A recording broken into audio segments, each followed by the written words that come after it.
right, so what's your name? Where are you from? Rhonda Stickle. I'm from Horseshoe Valley, Ontario, Canada.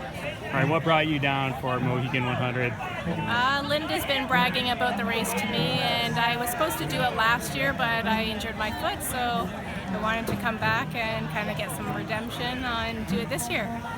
All right, so at one point, I think we kind of met earlier where I was running behind you, asking you questions on the trail with a GoPro, and I thought you were lead woman, but you informed me you weren't.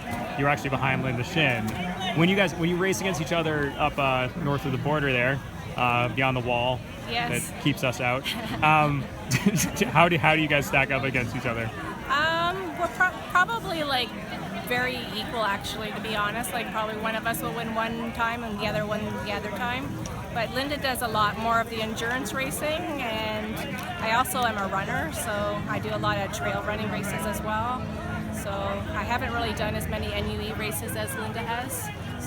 I'd say this is a race where it does end up having some hike bikes. Were you able to throw down some running skills today? Actually, I was thinking of that, yes. I was thinking I was supposed to go do a trail race this weekend, but then I chose to do this. I was supposed to do one in Cayuga.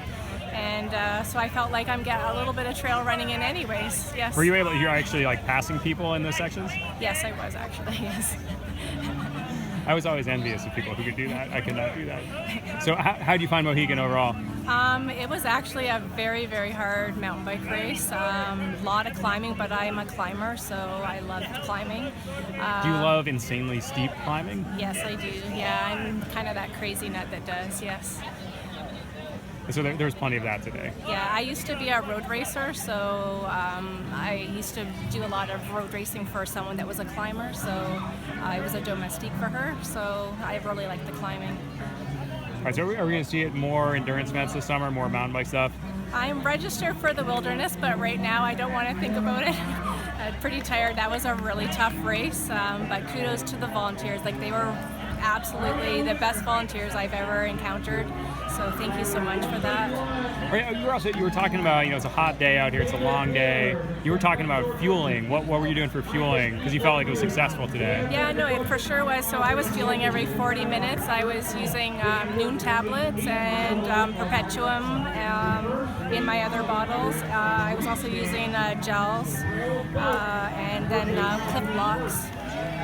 So I was kind of pretty much doing that every 40 and 2 bottles every hour and a half, and it seemed to work perfect. All right, yeah, I guess so. You finished second today? I believe so, yes. All right, well, congratulations. Thanks for coming so much. down. See you out there. Thanks for having an awesome race.